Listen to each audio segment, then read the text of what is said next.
안녕하세요. 9월의 마지막 금요일이죠. 신나는 그 백두대간길 가기 전에 그동안 고민해오던 중요한 주제, 이게 장기적으로 세판에 대한 어떤 큰 그림을 그릴 수 있는 주제인 것 같습니다. 마이너스 금리 문제 한번 정리해 보고자 합니다. 한국도 마이너스 금리 시대 올 수 있을지, 온다면 언제쯤 올지 한 서너 번 나누어서 살펴보고자 합니다.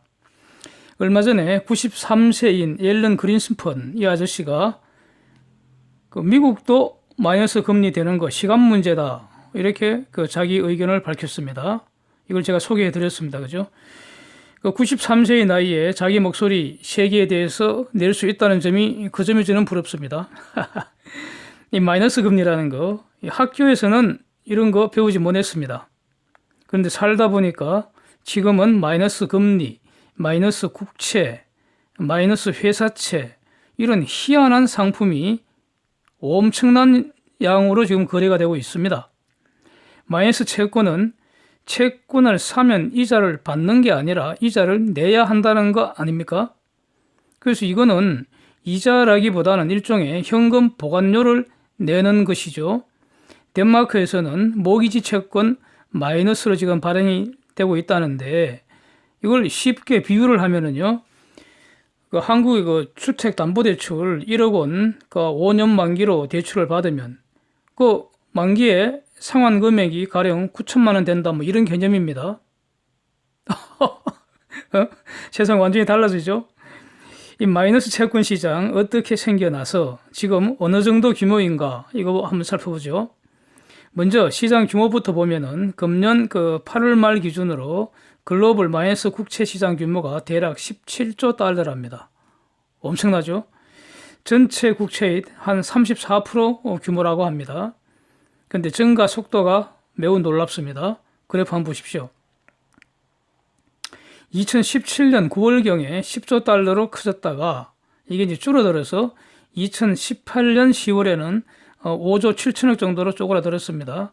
이때까지만 해도 사실 이 마이너스 채권이라는 거 일시적일 거다, 이렇게 생각을 했는데, 이게 2019년 3월에 다시 10조 달러 넘기더니 불과 6개월도 안 돼서 17조 달러로 지금 엄청나게 지금 커지고 있습니다. 이 마이너스 금리 시장 출발은 이렇습니다. 장기 불황에 시달리던 일본 중앙은행, 그 다음에 ECB 등이 경기 부양을 위해서 기준금리를 계속 낮춰 나갔습니다.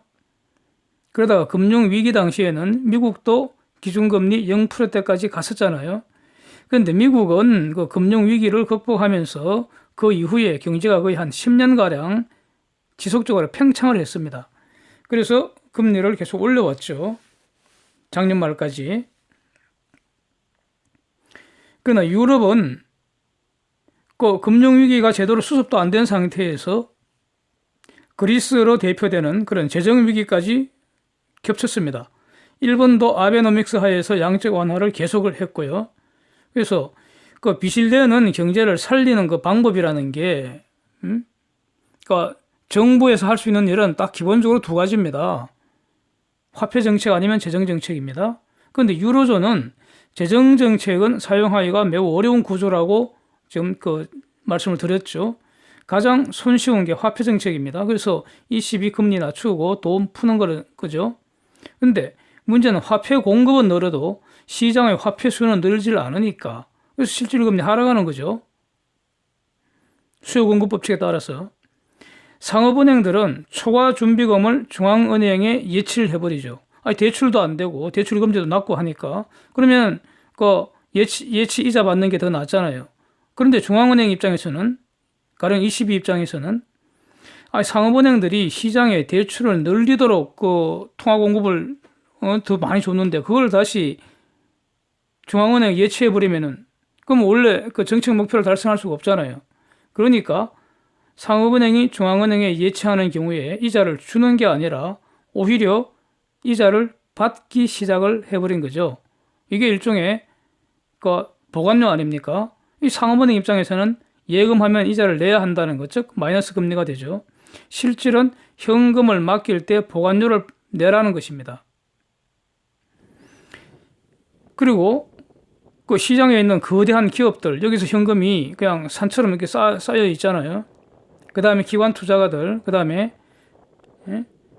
은퇴한 부자들, 이런 분들. 그러니까 돈은 넘치는데 투자할 곳이 없다는 거 아닙니까? 경제가 지금 슬로우 다운되고 있으니까 장기적으로. 과거처럼 고도 성장기가 아니라는 거죠. 그래서 투자하기보다는 거액의 현금을 은행에 예금하고 이자나 받자. 이렇게 되는 거죠. 그래서 인구 구조가 급격히 고령화되는 선진국, 경기가 슬로우 다운되는 곳, 이 대표적인 것이 일본, 독일, 덴마크, 스위스 이런 곳 아니겠습니까? 그래서 은행들은 예금이 과거처럼 그렇게 반갑지를 않다는 겁니다. 대출 수요가 많아야지 예금 금리보다도 대출 금리가 더 높으니까 그 예대 마진으로 이제 수익이 발생하는데 대출이 안 되고 대출이자 계속 내려가니까요. 그래서 돈이 남아서 중앙은행에 예치를 하면은 보관료를 내는 상황이니까 그래서 은행들이 고액의 그 예금주들에게 예금의 이자를 주는 게 아니라 보관료를 받기 시작한 거죠. 이것이 예금자 입장에서는 마이너스 예금 금리가 되는 거죠. 자, 이런 상황이 되니까 예금을 하려는 사람들은 이제는 예금과 국채가 경쟁 관계에 아주 서는 것이죠. 그 예금과 국채라는 거 사실상 그 위험 차이는 별로 없잖아요. 그런데 예금하면은 보관료를 내야 되는데, 즉 마이너스 금리인데 국채를 사면은 이자를 주니까 그럼 국채에 몰리는 거죠. 그러면 국채 수익률 내려가는 거 아닙니까? 국채 값은 올라가는 것이고요. 그럼 수요 공급법 법칙에 따라 당연한 것이죠. 그래서 국채가 마이너스 금리가 되더라도요, 은행의 마이너스 금리보다 높다면 그럼 또 국채에 계속 몰리는 겁니다.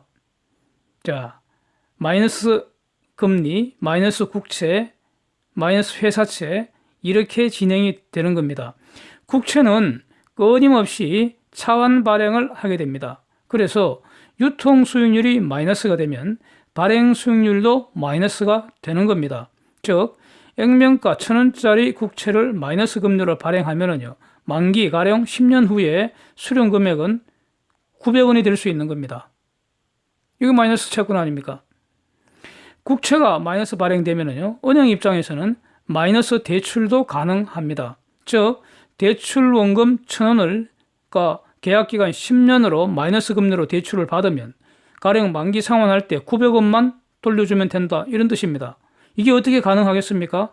충분히 가능합니다. 예대 마진만 남으면 됩니다. 즉 마이너스 그 금리 시대에는 어떻게 예대 마진을 남깁니까? 이때는 금리가 바로 보관료의 개념이니까 돈을 맡기는 사람이 보관료를 내는 거 아닙니까? 그래서 예금할 때는 보관료 100원을 받고요, 대출할 때는 보관료 50원만 주면은, 그러면 은행은 보관료 차액 50원 수익이 발생하는 거죠. 이게 본질은 예대 마진이지 않습니까? 그래서 이것도 가능하다는 거죠.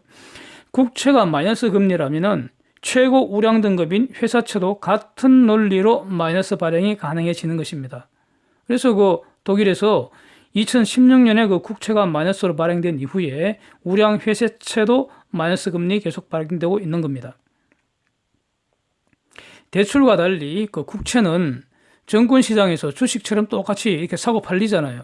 그래서 수익률이 하락하는 상황에서는 자본 이득이 발생하기 때문에, 그리고 이 자본 이득은 장기채일수록 더 크게 발생하기 때문에 투자자 입장에서는 앞으로 금리가 지금보다 더 오를 것인지 내릴 것인지의 문제일 뿐이고요. 그 마이너스 금리인지 플러스 금리인지는 그건 본질적으로 달라지는 것이 없는 것이죠. 여기서 독일, 일본, 미국 그 국채시장 수익률 곡선 비교 한번 해보겠습니다. 자, 독일은 거의 모든 국채가 마이너스 수익률로 거래되고 있습니다. 일본은 10년물까지 대체로 마이너스 수익률입니다. 10년물 그 이후부터는 10년물은 마이너스이고요. 그 이후부터는 급격히 우상향하는 그 수익률 곡선 구조를 보이고 있습니다. 그러니까 독일 경제, 일본 경제 앞으로 전망이 이렇게 다 다르다는 거죠. 이걸 반영하는 것입니다. 그리고 이런 그 독일과 일본의 그 10년물 채권 그 마이너스 수익률이 최근 그 1년 사이에 특히 금년 들어서 급격히 진행된 겁니다. 독일과 일본의 10년물 수익률 추이 한번 보십시오. 자, 그 미국 그 국채 수익률 곡선, 이것은 우리가 매일 아침 보고 있는 것이죠. 자, 이런 모습입니다. 여기서 이제 그 이론적인 변경을 잠시만 그 개념적으로 한번 정리해 보겠습니다. 장기채 수익률이라는 것은요, 단기채 수익률에 장기 인플레 기대치 이거 더한 겁니다. 이 기대치라는 거 예상치라고 생각하면 쉽습니다.